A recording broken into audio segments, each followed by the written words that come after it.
नमस्कार प्रिय विद्यार्थियों, हिंदी की क्लास में आपका स्वागत है और मैं उम्मीद करता हूं कि आप स्वस्थ होंगे। और देखिए, हम पढ़ रहे थे पिछली क्लास में हमने भाषा और बोली, व्याकरण एवं लिपि आदि के टॉपिक के बारे में पढ़ा और भाषा के बारे में अपनी बात हुई थी। अब उससे आगे बढ़ते हैं। मातृभाषा की हमने, बोली की बात की और राष्ट्रभाषा की बात की। अब जो मेन टॉपिक है वो है राष्ट्रभाषा व बोली में क्या अंतर होता है। तो पहले इसको समझेंगे तब हम इसको समझ पाएंगे। राष्ट्रभाषा, किसी भी राष्ट्र की भाषा क्या कहलाती है? राष्ट्रभाषा। ये तो तरीका हो गया साधारण याद करने का, लेकिन देखिए, जिस भी राष्ट्र में सर्वाधिक लोगों के द्वारा जिस भाषा का प्रयोग होता है वो राष्ट्रभाषा कहलाती है। उसी राष्ट्र के संविधान द्वारा उसे क्या प्रदान की गया हो? अधिकार प्रदान किया गया हो, मान्यता प्रदान की गई हो, वही क्या होता है? राष्ट्रभाषा।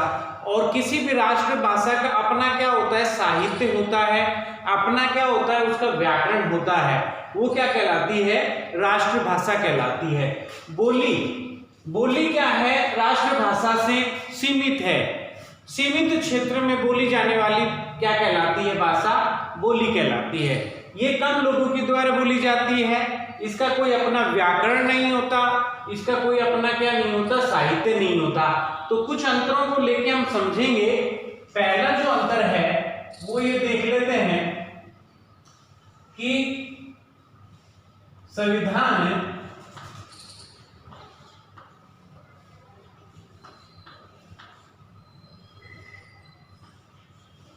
प्रदत्त व इसका क्या होता है? व्यापक क्षेत्र होता है। किसका? राष्ट्रभाषा का। अब बोली का हम देख लेते हैं।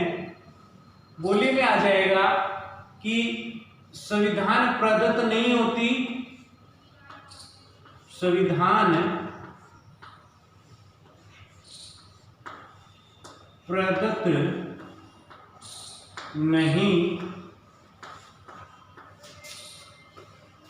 व व्यापक की जगह क्या होता है? सीमित क्षेत्र होता है। कैसा क्षेत्र होता है? सीमित यानी व्यापक यानी बड़ा क्षेत्र, अधिक, और सीमित यानी छोटा क्षेत्र होता है। दूसरा देख लेते हैं, ये देश के सर्वाधिक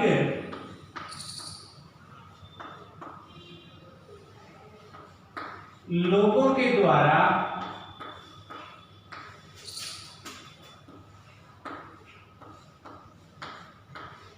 प्रयोग में ली जाती है। राष्ट्रभाषा क्या? इस देश के सर्वाधिक लोगों के द्वारा प्रयोग में ली जाती है। और बोली में क्या है?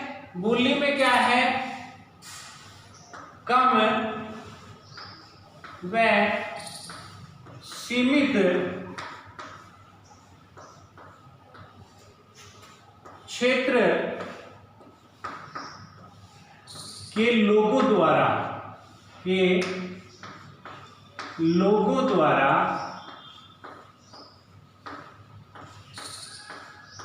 प्रयोग में ली जाती है।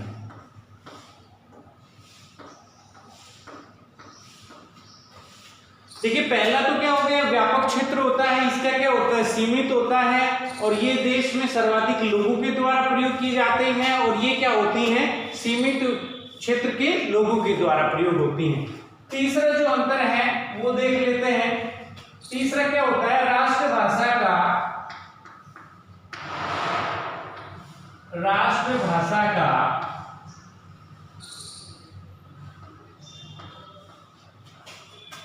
स्वयं का साहित्य होता है। क्या होता है? स्वयं का साहित्य होता है। और इसमें क्या होता है, बोली का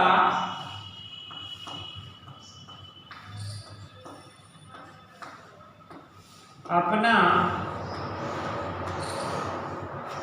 कोई साहित्य नहीं होता। देखिए, राष्ट्रभाषा का अपना क्या मिलेगा, क्या मिलेगा, एक साहित्य मिलेगा। और इसमें क्या होता है, कोई साहित्य अपना बोली का कोई नहीं होता। अगला जो अंतर है वो देख लेते हैं। राष्ट्रभाषा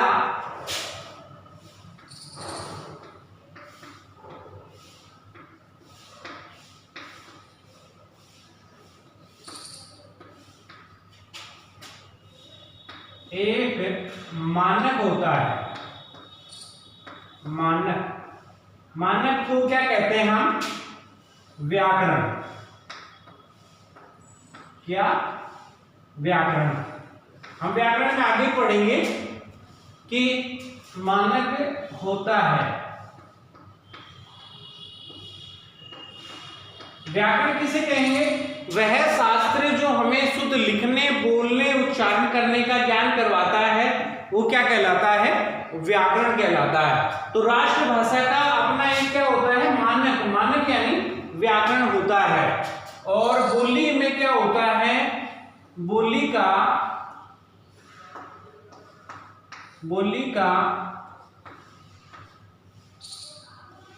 मानक नहीं होता है। आप समझ गए होंगे, मानक यानी व्याकरण नहीं होता है, ये अंतर है। अगला जो देख लेते हैं, इसमें क्या होता है भाई, संविधान द्वारा व्यापक क्षेत्र हो गया, इसमें सीमित हो गया देश के सर्वाधिक लोगों के द्वारा प्रयोग। और इसमें सीमित, इसका अपना क्या होता है, साहित्य होता है, इसका क्या होता है, व्याकरण होता है। अब देख लेते हैं उदाहरण के रूप में जो भाषाएं होती हैं,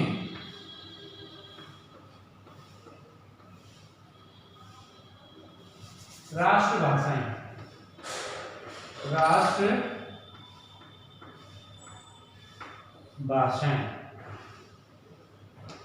राष्ट्रभाषा में देखिए सबके अपने अलग अलग होती हैं। जैसे हिंदी है, ये सर्वाधिक लोगों के द्वारा इसे दर्जा नहीं मिला है, लेकिन फिर भी क्या है, राष्ट्रभाषा है। कहीं अंग्रेजी बोली जाती है, ये भी क्या है, एक राष्ट्रभाषा है। चीनी जो है वो क्या है, अधिकांश बोली जाती है, वो क्या है, चीनी भाषा है। नीचे क्या है, तमिल है, ये क्या है, भाषा है। पंजाबी क्या है, भाषा है। तो ये क्या हो गए, राष्ट्रभाषाओं के उदाहरण हो गए। और ऐसे ही बोली में हम देखें तो बोली क्या होती है, बोली के उदाहरण जैसे निश्चित सीमित क्षेत्र में मिलेंगी। इसमें देख लेते हैं, हमारे यहाँ की कौन सी भाषा है क्षेत्रीय, मेवाती भाषा है। ढूंढाड़ी,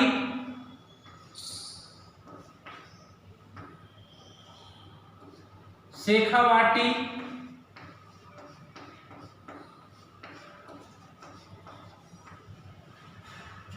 मेवाड़ी,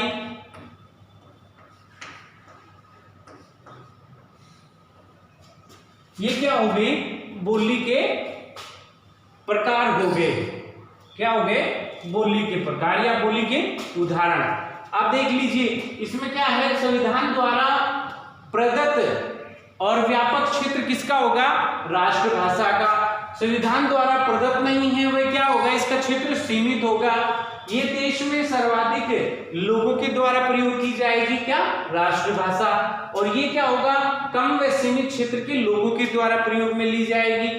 राष्ट्रभाषा का अपना क्या होता है कि साहित्य होता है, बोली का अपना कोई साहित्य नहीं होता। राष्ट्रभाषा का एक मानक यानी व्याकरण होता है, बोली का एक मानक व्याकरण नहीं होता। उदाहरण में हम राष्ट्रभाषाएं हैं हिंदी, अंग्रेजी, चीनी, तमिल, पंजाबी, ये क्या हो गई राष्ट्रभाषा के रूप में हो गई। और बोली में हम देखते हैं मेवाती, ढूंढाड़ी, शेखावाटी और मेवाड़ी, ये क्या हो गई बोली के उदाहरण हो गए। तो मैं उम्मीद करता हूं कि आपको शायद समझ में आया होगा। और ये आप हमने क्या पढ़े हैं, अंतर पढ़े हैं किसमें, राष्ट्रभाषा और बोली में।